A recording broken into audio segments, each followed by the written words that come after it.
I've been thinking about Genesis. My wife and I were looking at Genesis 1 and 2, and I believe the whole plan of God is in the first few chapters of Genesis. It's a prophecy of God's timeline, right through to the new heaven and the new earth. But I've been thinking about the last day before creation. And I believe it was the busiest day. If I ask you which was the busiest day of creation, you've probably never thought, but my wife and I were thinking about it, and we decided without doubt the sixth day is the busiest day, just before the rest. Let me tell you what God did on the sixth day.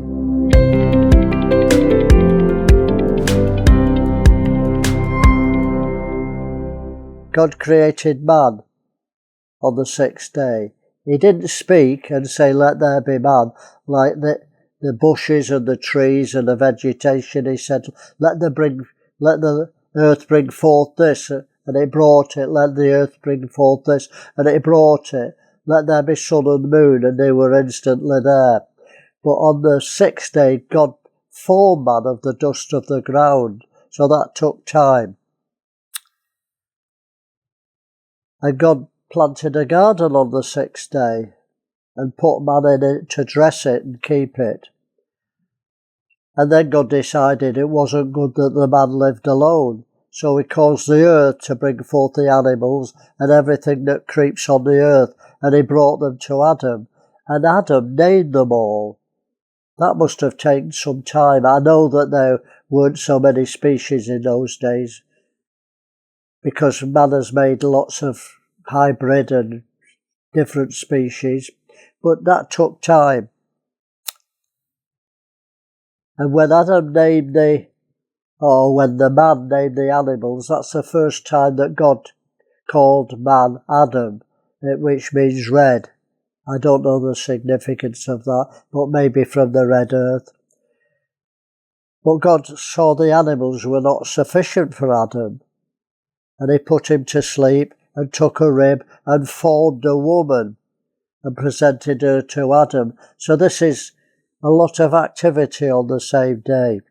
And Adam didn't name his wife Eve till after she'd sinned. That's just nothing to do with the study, but I thought I'd tell you.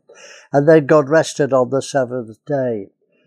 So the last day before the seventh, before the Sabbath rest, is always the busiest. And we thought of a scripture, the children of Israel had to rest on the seventh day, but they were told to collect the manna double on the sixth day. God provided manna every day for them, and they had to work and collect it. I don't know how long that took, but they had to collect double on the sixth day, so that means that they had to do double work. So I'm creating a case that the seventh day precedes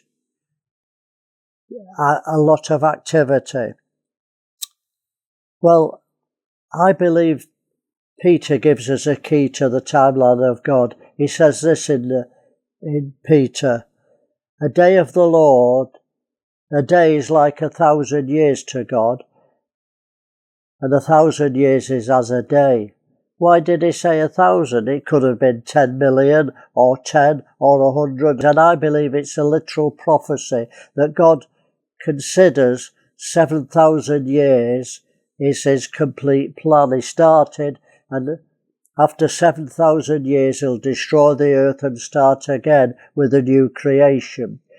So the 1,000 years we know is the reign of Christ, and it's called the day of the Lord. The day of the Lord isn't the day that Jesus comes. It's 1,000 years, the day of the Lord. Every dog has its day.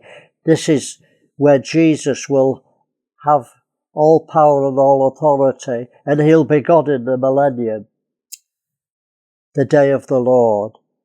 But we're coming up to 6,000 years now. The Jewish calendar says it's 5,785 years since Adam. We know the calendar is not accurate because there's been many changes. In the English calendar, we had the Julian calendar, the Gregorian calendar.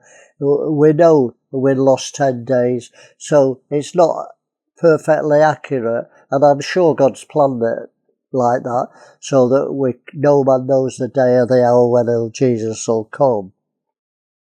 But now we're at the end of the 6th day, and the night's coming when no man can work. When the times of the Gentiles are finished, we've ended grace.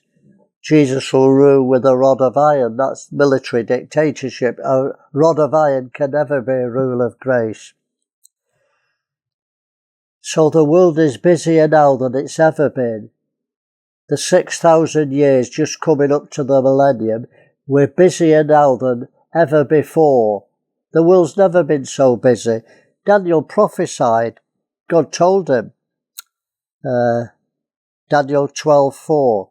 But thou, O Daniel, shut up the words and seal the book even to the time of the end. Many shall run to and fro, and knowledge shall be increased. Wow, I've seen that increase in my lifetime. I'm 80 now, and I've seen a tremendous increase in activity, in travel, in technology, in science. We're getting ready for the 7th day. Jesus says, the night cometh when no man can work. You know, in between the days there's the night, and we're coming to the end of the 6th day, and there's going to be darkness over the face of the whole earth. Spiritual darkness where we won't be able to work. So let me encourage you. Let's work now while we've got time. Let's focus our activities and our whole attitude towards the 7th day. Let's get busy for God. Let's not run around wasting time on social media and trivial conversations that don't build people up. Let's get radical. We're near the winning post. Let's run flat out. Get busy for God.